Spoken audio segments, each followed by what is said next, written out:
Yeah, so I'll just make a few opening comments and say really the main reason I'm here is to talk about electric vehicles and to do what I can to encourage the other car makers to accelerate their electric vehicle programs. I think the need for sustainable transport is incredibly high.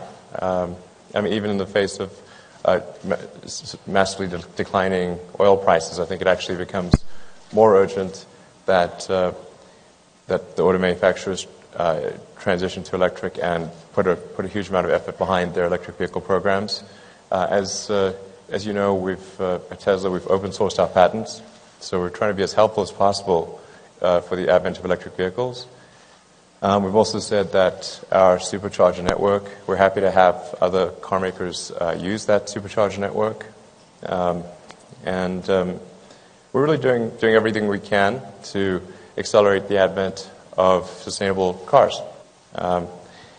And so I think I'm hopeful that by coming here and maybe answering some questions, I can explain why I think the opportunity for electric cars is tremendous and why I think that all transport, with the ironic exception of rockets, will go fully electric. And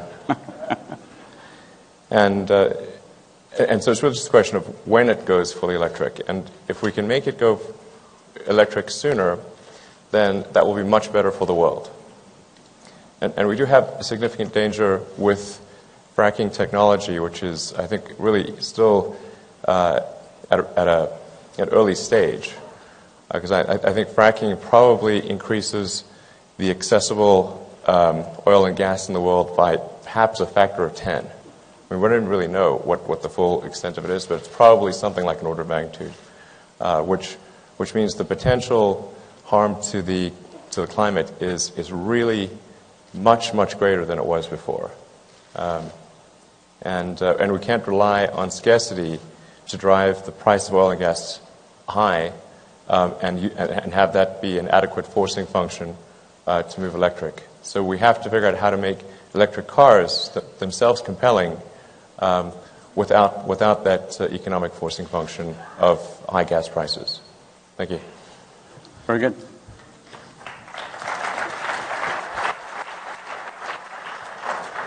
So Elon, welcome to the Motor City. Thank you. And thanks for being here. Just a couple of Canadian boys talking fast cars and rockets. Couldn't be better. If you were going to launch two businesses, I'm guessing the natural place to start would probably not be rockets and cars. Yeah. I think for sure if you were to rank order companies to start and say what is likely to succeed and what has the best risk-adjusted return, pretty sure starting a car company and a rocket company would be at the bottom of the list. So why cars and why space? Well, because in the case of cars, it was very important for there to be an example of an electric car that was great. Like, there were no great electric cars. So people thought electric cars were like a golf cart.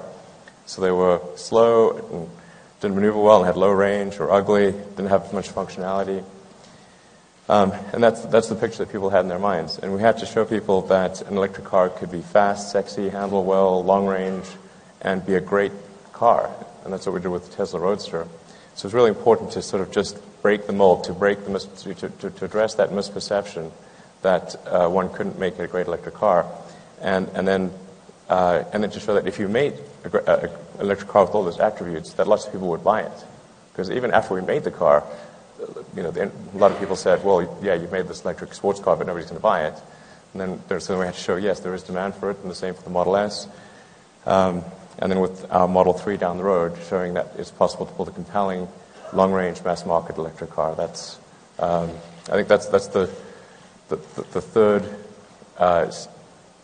part of the strategy that I outlined with my first blog post about Tesla now almost 10 years ago. So that's... You had a few people doubting you. I mean, when you go back Just a few. A few people, right. Here and there. If we go back to 2008, you've had a couple of failed rocket launches. You've got a lot of Teslas sitting around in the garage. There are some issues there. In an instant, you receive funding from NASA, a huge contract from NASA for $1.5 billion, and then you also get funding for the car company. But you were at the bottom, correct? I mean, you were... Yeah, I think this is important to emphasize, because when people look at, say, Tesla and SpaceX now, and they sort of think, well, maybe they were always in a healthy position. But it wasn't. No, from the beginning, we were in really dire straits. No one would take us seriously, neither the rocket company or the car company. They just thought, well, he's sort of an eccentric rich guy, and he's going to lose all his money. And they told me that several times. I mean, the most common joke I heard was, how do you make a small fortune in the car business or the rocket business? And the punchline is you start with a large one. Right. So it's like, I'd heard that joke so many times. I would just hit them with the punchline before they had a chance to say it. And you nearly had a nervous breakdown around. I mean, this was a personal. I'm that close to a nervous breakdown. But, okay. But I did think to myself, on the Sunday before Christmas in 2008, waking up on the Sunday morning thinking, I never thought I was someone who was capable of having a nervous breakdown, but this is about as close as I've ever come. Because things were really so dire. As you alluded to earlier that year, after the first 3 rockets had failed of our Falcon 1 vehicle, and I'd only really allowed for enough money for 3 flights, so we had to desperately try to scrape together enough money for a 4th flight. And then with Tesla, the financing round fell apart in the summer of 2008 because the whole financial markets were crashing, and GM and Chrysler were going bankrupt, and nobody wanted to give us money. Not an ideal time to start a car company. Definitely not. I mean, try to raise money for a startup car company that's making electric cars to boot, which is like that sounded like stupidity squared.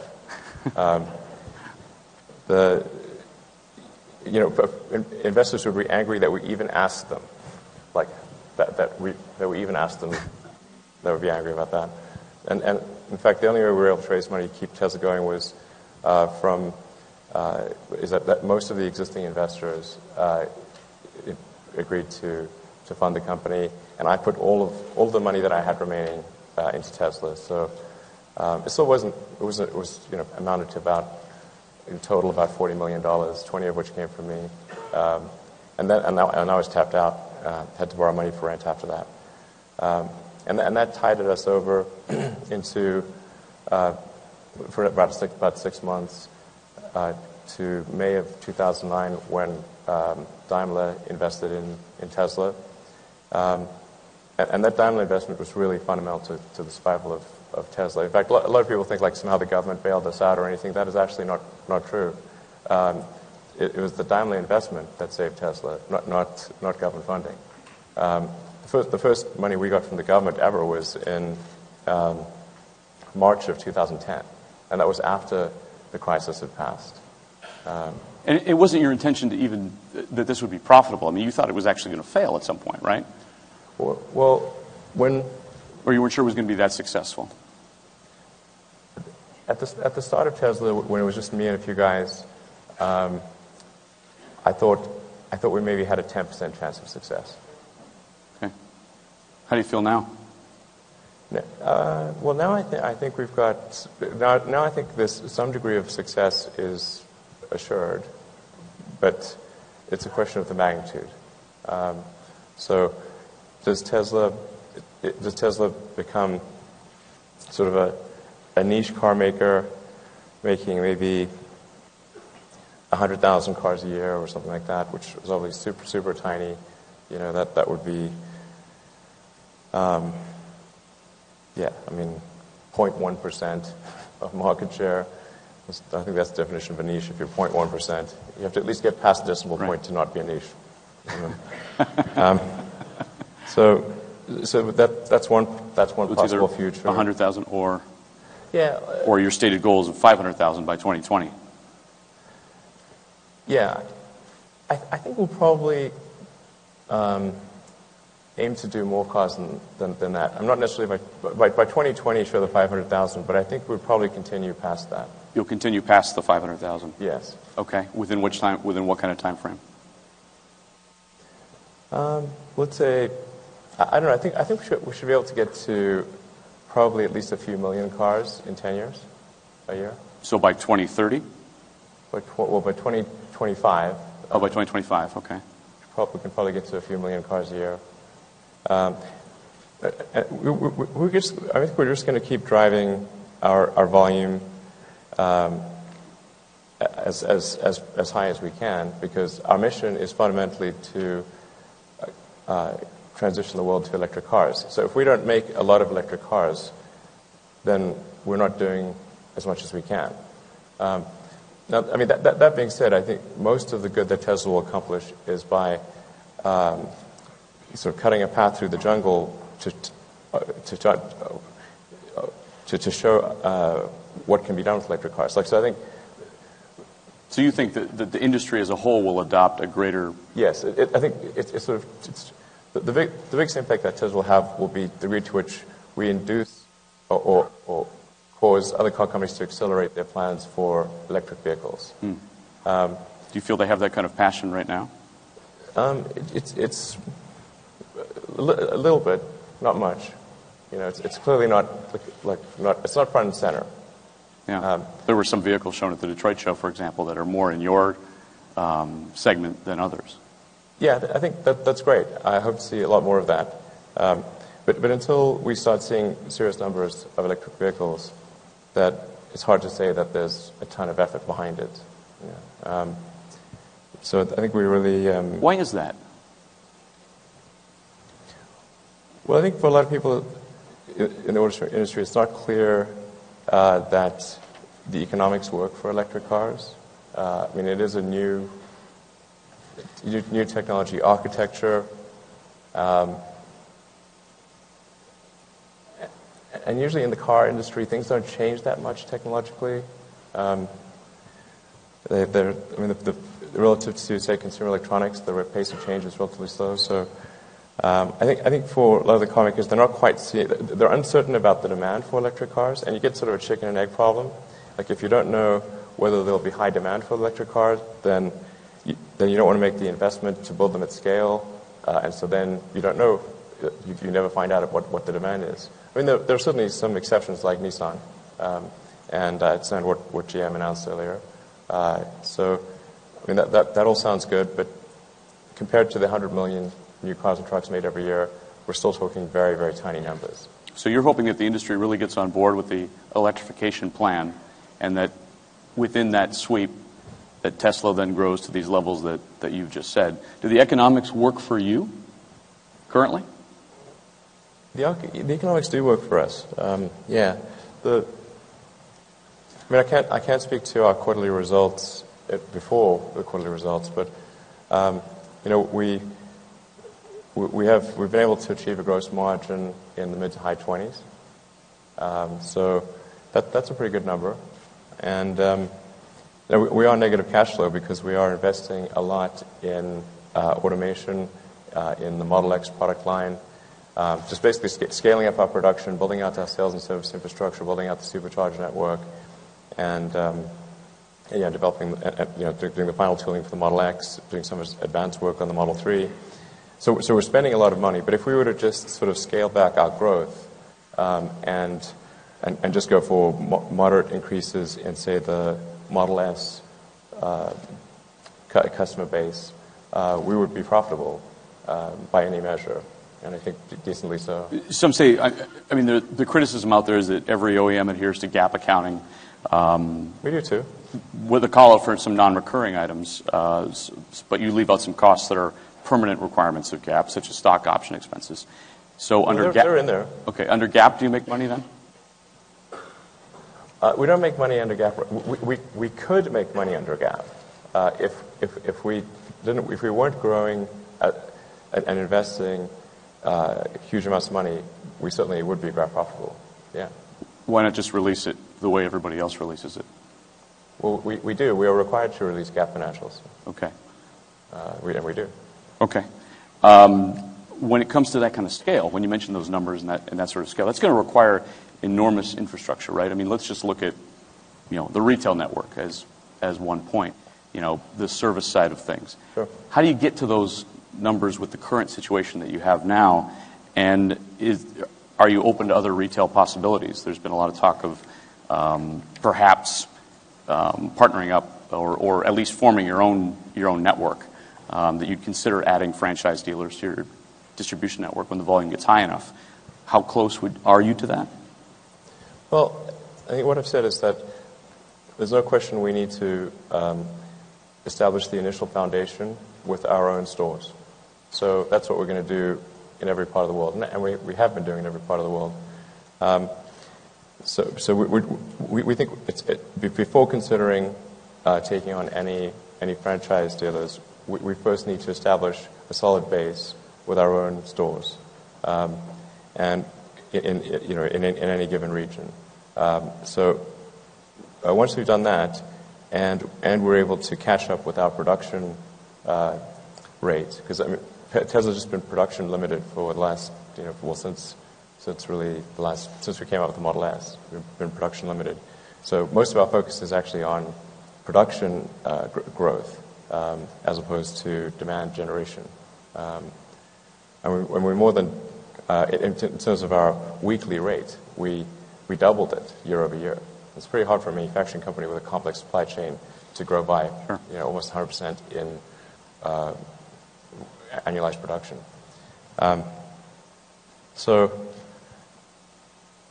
I think at some point we'd consider franchise dealers, but we want to first establish just a few stores of our own, and we've struck various deals in places like, for example, in New York, state of New York, where we the law now allows us to have up to 5 stores, and then beyond that we would have to go to franchise dealers. We're okay with a compromise of that nature in other states, like Michigan, for example. Right. I think that's a pretty fair compromise, and and then we feel secure at the stage of the company, because I don't want to be complacent about Tesla's success, and it is hard to sell electric cars. It's a lot more effort to sell it than a gasoline car, because there's a lot more education needed, and I just feel it's very important to have our destiny in our hands at the early stage, and then we can transition later if we can find the right partner, because obviously we would only do this if we were sure that a customer would have a really good experience. And there are certainly lots of examples of companies that have a mixed company-owned and franchise model, McDonald's being a key example. Right. The auto industry is a little different, though, in that way. Yeah. Right. Are there... Well, in the U.S., but, right. But in Europe, there's a mixture of company-owned and franchise. Sure. But in the U.S., that's obviously not the case. Yeah. Are there levels that you need to get to, or what are the levels that you would need to get to in order to consider a partnership? Have you set those numbers in your mind? It's hard to say exactly what the numbers are, because we need to get our production rate to the point where we are demand limited, not production limited. So what would that be? I don't know. It sort of depends on when we saturate demand. Okay. We're not currently at a point where we saturate demand, but it could be, I don't know, a few years or something. But that's your estimation, that it would be a few years. Yeah, before we would consider such a thing. And you'd want a partnership more than you would want? I mean, what would your preferred model be on the retail side? Well, I don't know what the preferred model would be. The big thing I'd be concerned about is making sure that customers have an awesome experience, and that they have that the sort of sales experience and the service experience is consistent and excellent. So it would be that's what we'd have to feel comfortable about, and then obviously some of the car dealer groups have been fairly negative in attacking Tesla. We're obviously not going to work with them. Okay, just to be clear. Just to be clear, right? If you're being a jerk to us, we're not going to be like turn around and try to do a partnership later. Right. That would be crazy. On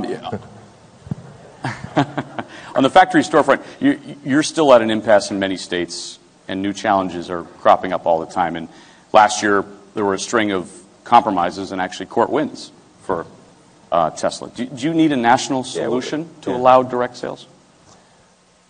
I mean, that's one of the possible outcomes, is a national solution. Are you pursuing anything within We're not Congress yet. or federal courts? No, we're not yet pursuing anything federally. Although there was a petition, a White House petition, I don't know if you know that, but that a petition to allow Tesla to sell direct nationally, which got 120,000 signatures or something. And we didn't create that at all. So it was just like basically our sort of Tesla fan base. So right now we're really just having interaction on a state-by-state level. I'll be in Texas tomorrow. You've called that, I mean, it's kind of the hardest nut for you to crack here, right? Texas is a very important market for us, for sure. And you lost in 2013. Yes. What's going to be different this time? Well, I think in 2013 we didn't have enough time to really talk to the key legislators. And we actually did pass in the House. Right. But the bill never made it to the Senate. Senate, right. So I think that I think it's mostly just about getting people comfortable, making sure there's a reasonable compromise here, and seeing what we can do. I do think, in the case of Texas particularly, direct sales is fundamental to the Texas ethos. I mean, Michael Dell, who started Dell Direct, right, in Texas. Okay, so like clearly, Texas is pro-direct, and so the prohibition against direct sales, I think, is antithetical to what Texas is about. It's un-Texan, and so I think we've got a decent chance of figuring out some compromise legislation in Texas this year. Feel fairly optimistic about that. And again, we're not looking for wholesale repeal of like the dealer laws. We're just saying like, look, let us have a few stores here, and then we'll talk later. You want the same thing in Michigan, obviously. Yeah. Right. I don't think like anything we're asking for is like crazy or unreasonable or like going to take food from people's mouths or like we are a very tiny situation. So. Right. Even if we got big, we'd still be like maybe a few % of the market. So. But if you get big in the direct sales method, I mean, if you go to an Apple store and there's a hot product, there are lines that are out the door. If you get hot in the Tesla market, I don't think car consumers want lines out the door, correct? So it doesn't. True. Right. Yeah, people have come to expect that they can buy their car immediately, I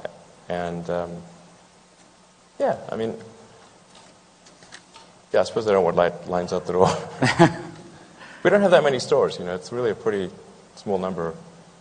Let's get back to the business model. Do you need to start showing a profit? Well, I think we will at some point need to start showing a profit. When would that be?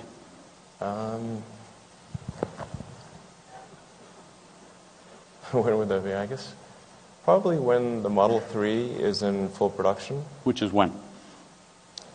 We feel pretty comfortable saying 2020, like at the getting to that 500,000. I think when we're doing 500,000 cars a year, I think we should be profitable at that point, or by 2020, or we're doing something wrong. Yes. You got to start making some money. Yeah. Okay. I think there'll still be a lot of room for investing in future technology, but at that point, we should be at a reasonable scale where, despite investing in new technology, we're still profitable. So, just to be clear, you're still on track for the 500,000 by 2020? Yes. Okay. How many Model S's did you sell last year? Well, I can't say the number because I'd be front-running the earnings call. But we're pretty happy with the number of cars that were produced and ordered.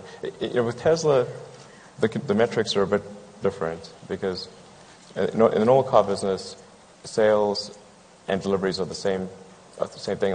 Because the cars go to the dealer lots and then they get sold. But in the case of Tesla, and so that's a real understanding of the demand level.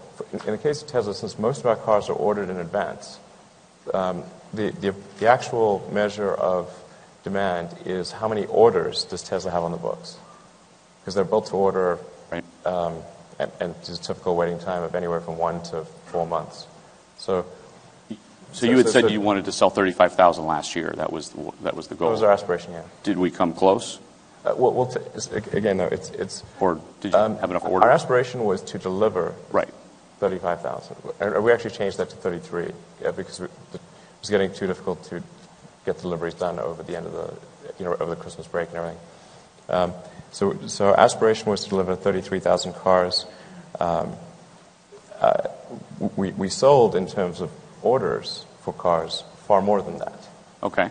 And then there's a question of how many cars were manufactured, and then how many cars were delivered. So those are the metrics that really are important, and we need to do a better job of educating the media so they don't conflate gaps like sales, meaning deliveries, with actual demand, because they'll think, oh, deliveries went down, so that must mean fewer people wanted your car. But actually, the reason deliveries went down is just that our manufacturing ramp was slower than we expected. Well, because you don't report monthly sales and delivery numbers, the investors and media kind of guess at all kinds of crazy methods and put out all kinds of bad information. So every OEM reports sales by market. Why not release the number like any other car company? I think we probably will in the future, but I think once every 3 months and once every month it's not a huge difference.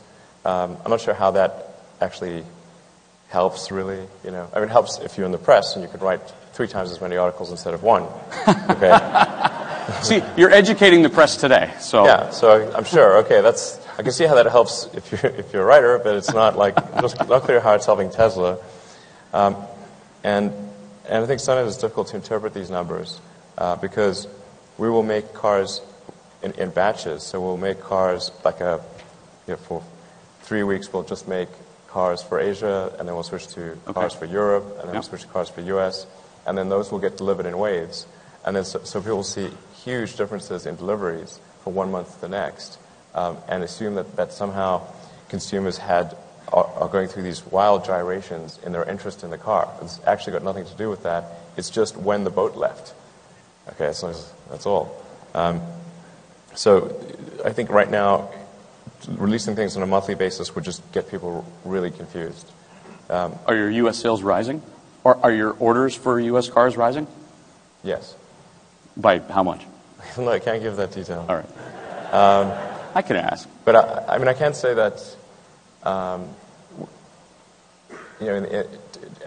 over the course of last year, we saw a significant increase in demand for North American, a significant increase in North American demand, and a significant increase in demand in Europe.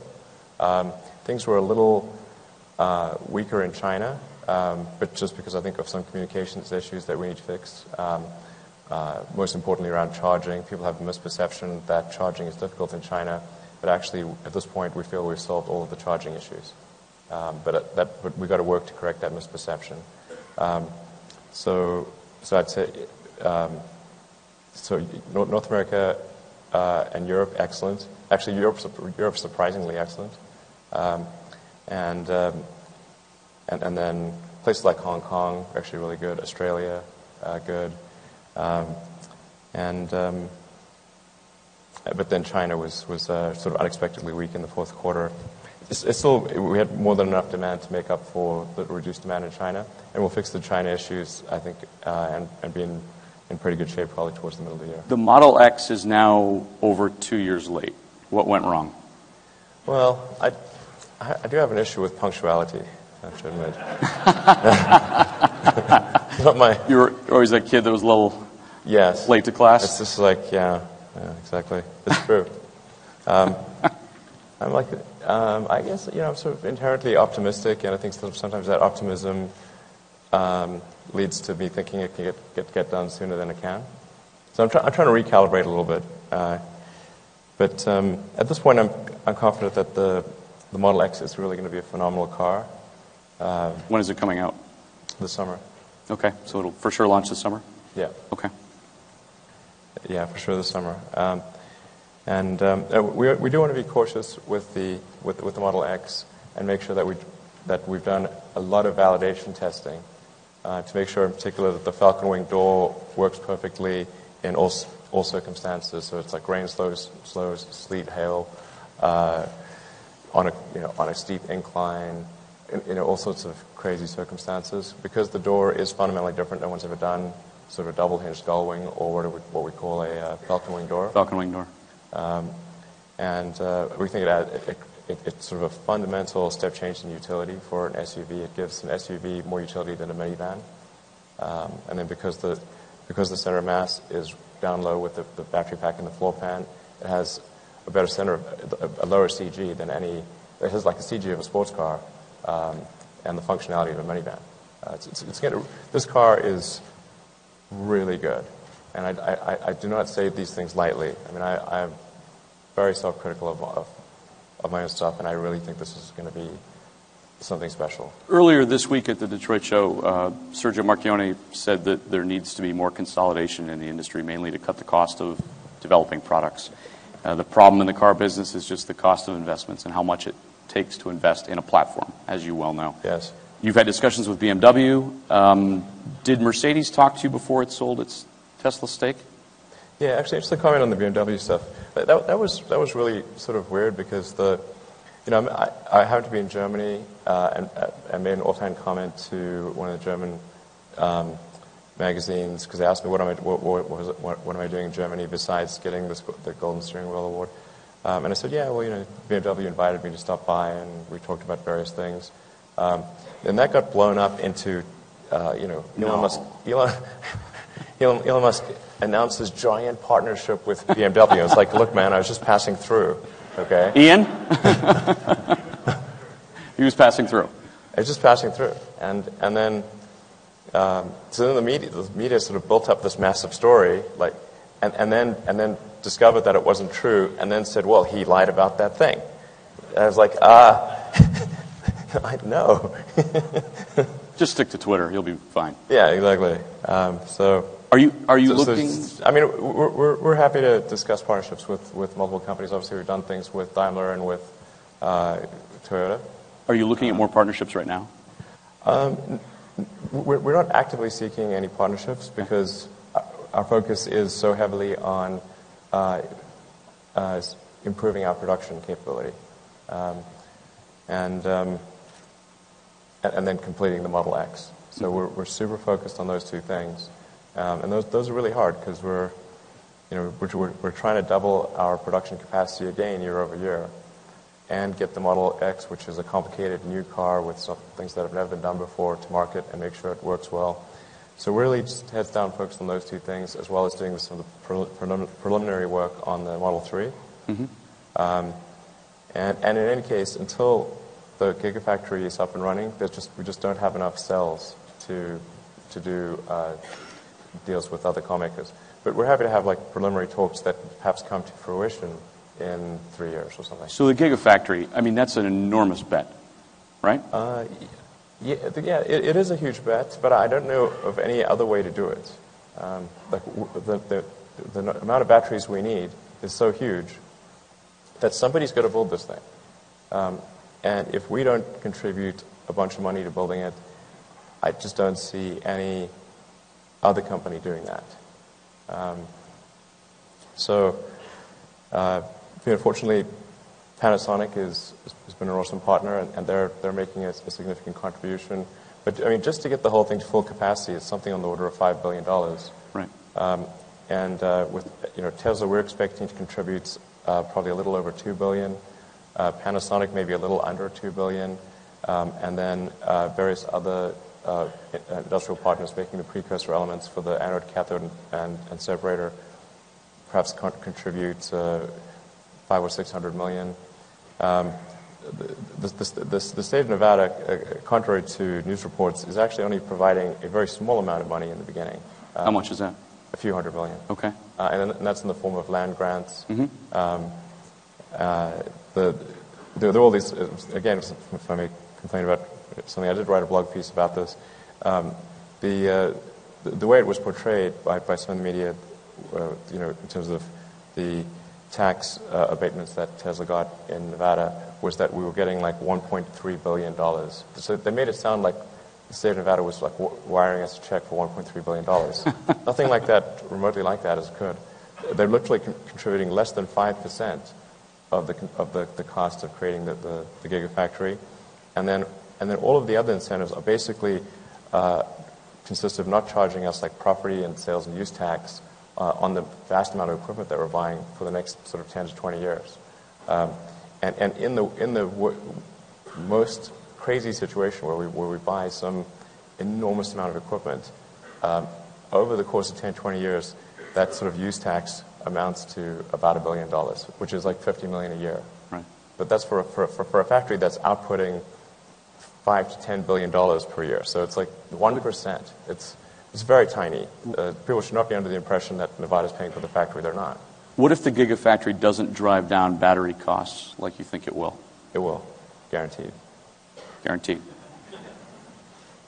Well, I mean, if it doesn't, like, I should definitely be fired, and and yeah. But so it's going to make all of this very scalable, the way that you've described it earlier in the conversation about the millions that you're going to get to. Yeah, I mean, I think the bar that we have to pass on the Gigafactory for the Model 3 is a 30% reduction on the pack cost, because it being a smaller car, like the car needs to cost half as much, but the car is going to be about 20% smaller anyway. So that means to make up, to cost half as much as the Model S. As the Model S, okay. Yeah.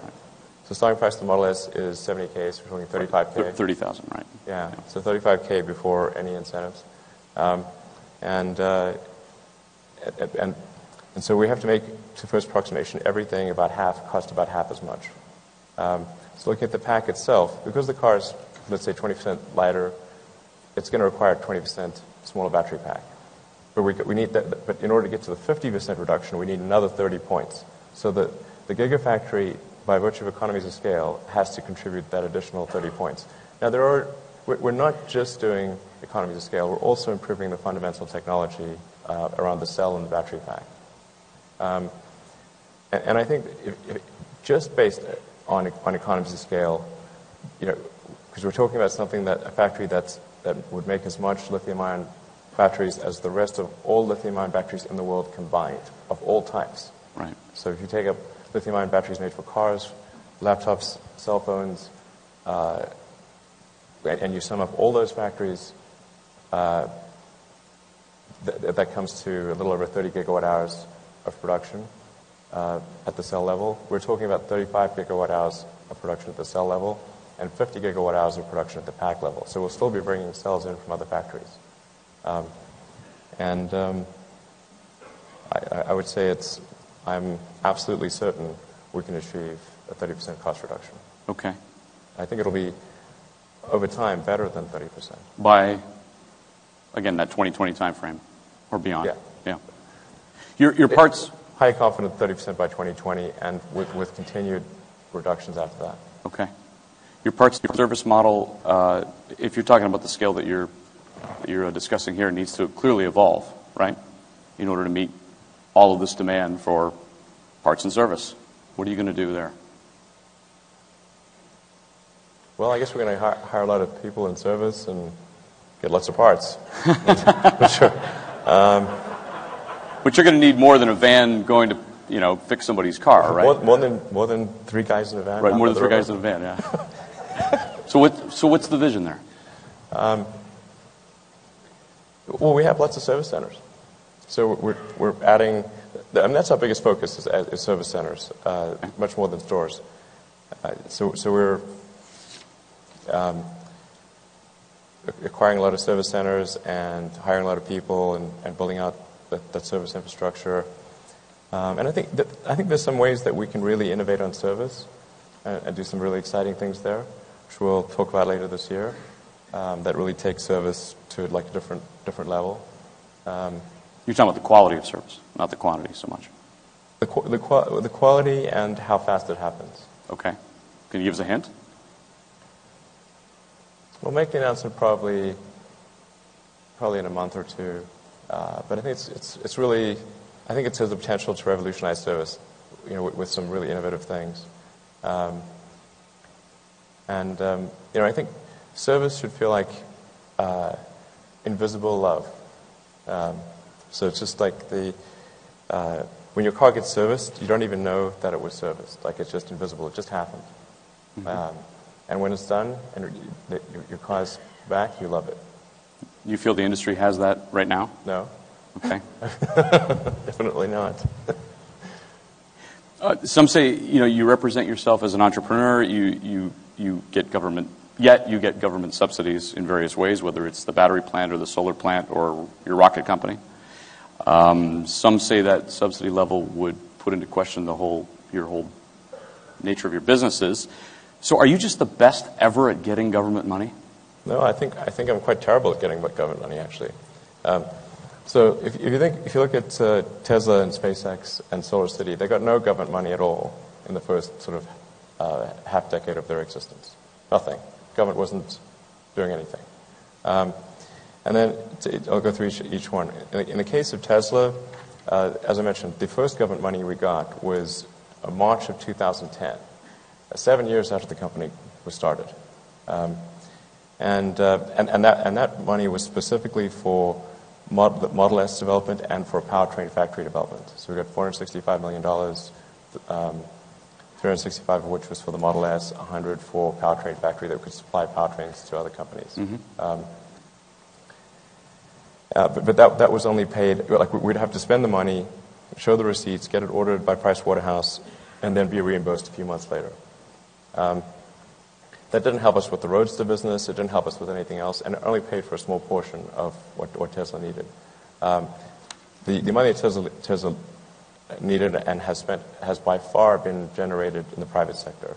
So at this point, we've generated, I think we've raised $4 or $5 billion in total, whereas whereas we had one government loan for $465 million. This compares to loans that were vastly greater to GM, Ford, and Chrysler, vastly greater, like 100 times greater. So, in the grand scheme of things, what's remarkable is that Tesla received so little government support, not that it received a lot. Do you see a day when Tesla will be able to sell cars without government dependence? Well, we paid off our loan, by the way. We're the first to pay off our loan, and just in terms of sales incentives. Well, there's the $7,500 tax credit, which applies to everyone. Sure it does. And it's there for any manufacturer. Absolutely, but so that's. But can you sell without that? Yes, of course. Yeah. We sell it. We don't just sell in the United States. No, understood. So, it was a U.S. question. Yeah. So we sell in 34 countries. Mm-hmm. Most of those countries have no incentives. Right. So obviously we're still selling cars. What the incentive does is it's a slight catalyst. So if our car costs, including options and everything, somewhere between $80,000 and $100,000, and you get a $7,500 tax credit, okay, so you got about an 8% reduction in the car. That's helpful. Not a deciding factor. It's not a deciding factor. It has a slight positive catalytic effect. Our sales would be slightly less if without that. Okay. That's all. And then there are the zero-emission vehicle credits, which those predate the whole CO2 things. I think people forget where there's the ZEV credits, which that applies to about a third of the states in the country, but particularly California. The zero-emission credits were put in place because the air quality was so terrible in LA and the Bay Area that people couldn't breathe and were getting, you had to have smog warnings, and people were getting but you're selling emphysema and lung disease and everything. So, but those ZEV credits were because you have all this toxic gas coming out of gasoline cars in close proximity to each other and hurting people's health. That's where the ZEV credits actually come from. Any manufacturer can acquire ZEV credits by making zero-emission vehicles. So again, it's a level playing field. If we're able to sell zero-emission credits, it's simply because some other manufacturer doesn't want to make zero-emission vehicles. This is not some special handout for Tesla. This existed decades before Tesla. And to those companies, I would say, hey, why don't you make zero-emission vehicles? That's the way to not pay not have to buy zero-emission credits. Pure and simple. Change the subject. Are you a good boss? I try to be a good boss most of the time. I mean, not all the time. You've lost a lot of talent in the last few years. Okay, that's false. So, correct. There was a completely asinine Wall Street Journal article that was written yesterday. You read that piece? Okay. There was a mention of this event in there, yeah.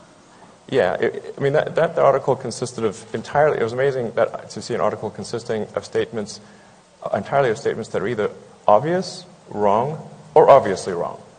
Okay?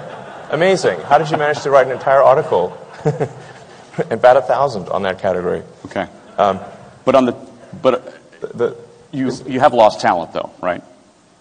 Is there a company that exists that has not lost talent on Earth anywhere? Well, of course not, right? Every company, there's attrition at every company. What matters is what's the longevity of key executives and personnel at the company. Do they stay there a long time, or is there a lot of turnover? Do you feel your turnover rate's in the right place? Our turnover is less than industry average, not higher. That's why the article was so ridiculous. They used the example of like the Tesla general counsel, where they said, Tesla had in the course of 1 year, 3 general counsels. That sounds like a lot, except whenever an executive position changes, in a year, you have 2, right? So all that means is the guy in the middle didn't work out. Right. Okay. All right. Okay. I mean, this isn't rocket okay, science, Okay, right? I'll take. Okay, the guy in the middle didn't work out. But Tesla's been around for 12 years. We've had 3 general counsels. That's an average of 4 years per general counsel, which is the standard sort of tenure for a general counsel. The average industry for a general counsel is about 4 years. And SpaceX, SpaceX is a year older. We're 13 years old. We've had 1 general counsel the entire time. So his tenure is now 13 years. So it would be like if I had a problem with general counsels, you'd see that problem manifest itself at SpaceX as well as Tesla. Sure. But in fact, the tenure at SpaceX is 3 times industry average, and at Tesla it is exactly industry average. Okay. And I think with communications was another thing cited. The article wasn't even internally consistent because it says we had lots of turnover, and people implying that maybe people don't like working for me in the communications role. It's Ricardo Reyes just returned to Tesla to run communications. I don't think somebody returns to a company if they hate it. Right. That doesn't make any sense. Okay. Your stock price. It peaked at $289 a share in September, and now it's at about $200, $202. Has that raised expectations for the company performance that may be difficult to meet? And what do you think of the wild fluctuation of your stock price? Do you sometimes wish that it wasn't, that it had not risen so high? Yeah, I think this is one of the downsides of being a public company is that you have people that are constantly speculating on the stock. They're speculating on the upside, speculating on the downside. I mean, you tweet and it moves 10%. Depends, not necessarily in the positive direction. Right.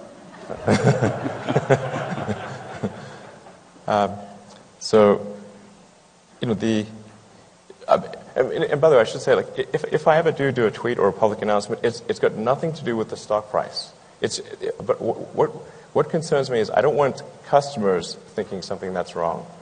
Okay. Sure. For long-term investors in Tesla, the short-term fluctuations are not important, and we cater our actions and our announcements to the long-term investors in Tesla. Those are the ones we really care about. The people that are in it just to speculate and then are out the next day, we feel about them about the same way they feel about us. We don't care. Which brings me to marketing. Right now, you don't buy any advertising. With the sales volumes you just mentioned earlier. Well, like I said, since our challenge is building production rate,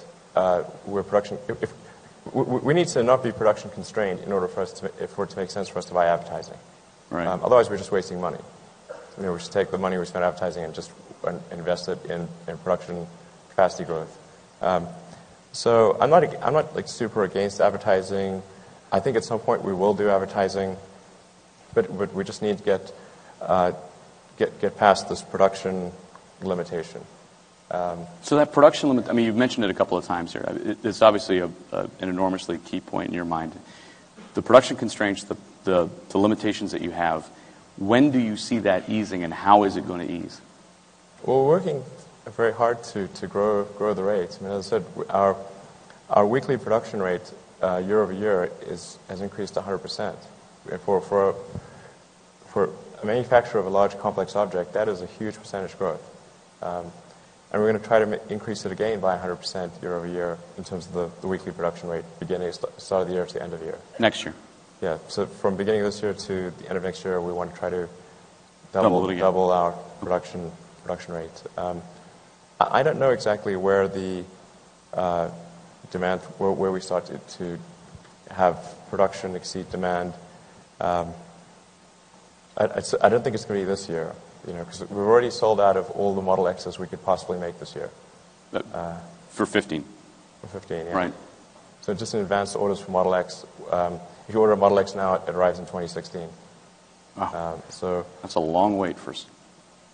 Yeah. So as many Model X's as we can make this year, we will sell. So the challenge is not trying to generate more demand for the Model X. Like we don't try to do that at all. Our challenge is we just got to bring it into production, make sure it is a super great car, reliable, and everything works well, and then ramp the production rate. That's our challenge.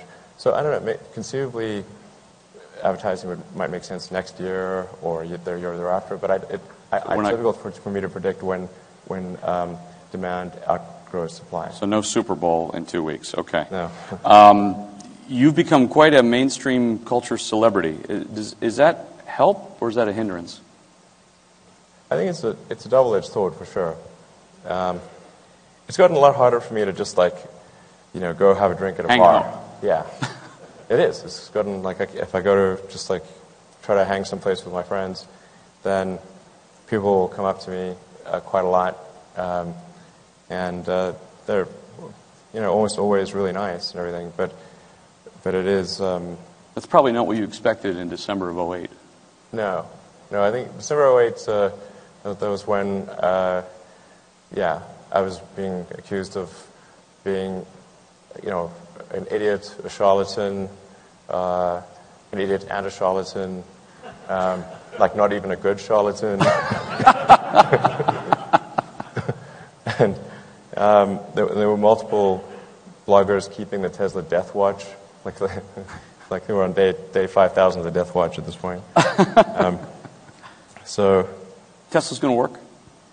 Tesla's going to work. Yeah, it is working. I couldn't let you go without asking about space. Only 4 entities have ever launched a space capsule into orbit successfully and brought it back. The United States, China, Russia, and Musk. Well, we have a company, but yeah. Well, yeah. Sorry. Yeah. SpaceX. SpaceX, right. What have you learned from the space industry that you can apply to cars? Well, for rockets, mass optimization is extremely important. Like use of advanced materials and mass optimization is extremely important. If you, the requirement for mass optimization, say going from a car to a plane is an order of magnitude, and then going from a plane to a rocket is another order of magnitude in the importance of mass optimization. So that's why, for example, using aluminum in the body and chassis was a no-brainer for me for the Model S, even though people certainly had some internal battles on that front to make that happen. But for me, it was a very obvious choice. You want to make the car light and still have amazing crash rating and everything, and overcome the challenge of a heavy battery pack. You have to make the non-pack portion of the car light, so it had to be aluminum.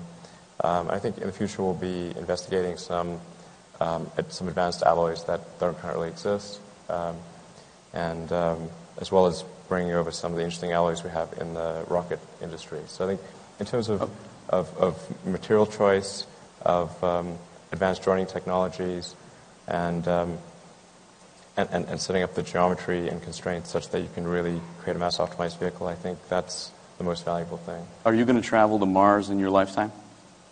I hope so. Is that part of the plan? It depends on how long I live, of course, and what progress SpaceX. But you have like a 10 to 20 year horizon here where you want to, I mean, you want to go to Mars. I want to SpaceX. enable large numbers of people and cargo to go to Mars. So it's not sort of about me personally wanting to make a journey to Mars. I mean, that would be nice on a personal level, but I do think it is important that we as a species, as a civilization, are on a path to become a true spacefaring civilization and a multi-planet species. I think that's the future that's exciting and inspiring. That's the bright future. And what we're trying to do with SpaceX is do what we can to help make that bright future true. You've got 5 boys. Do they like cars? They're a little blasé about the cars. Do they like your cars? Yeah. Although I get the critiques. I'll tell you one funny thing. When the Model S first came out, I intentionally deleted the rear reading lights in the back seat because I was like, people are just going to use Kindles and iPads and electronic readers. So like, why do you need a light in the back? And then one of my kids was trying to read his book in the back and said, "This is the stupidest car in the world." Why was it? Like, how could you do this? It's like, okay. After that, we put the lights in the back. Have you ever talked to Warren Buffett? Yeah, we've had a few brief conversations. He's always a great guy to talk to. How about the car retail business? No, we haven't talked about that. I did read that he made an investment on that front. I had a longer conversation actually with Charlie Munger before I was aware of the BYD thing back in, I don't think it was probably 2008 or 2009. And I was having lunch with him, and he was just, I'm a huge admirer of Charlie Munger, but he was just telling me all the ways that Tesla was going to fail. It made me quite sad, actually.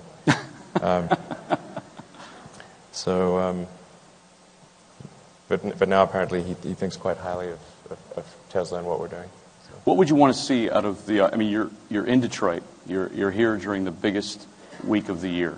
What would your message be to the traditional automotive industry?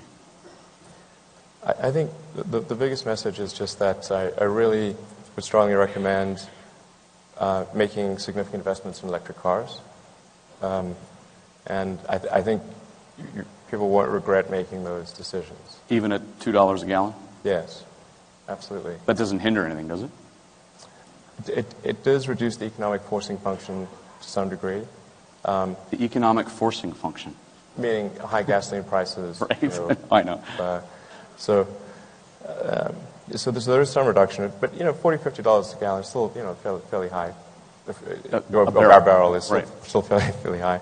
And I think there will be increasing efforts by environmental groups and governments to place a price on carbon.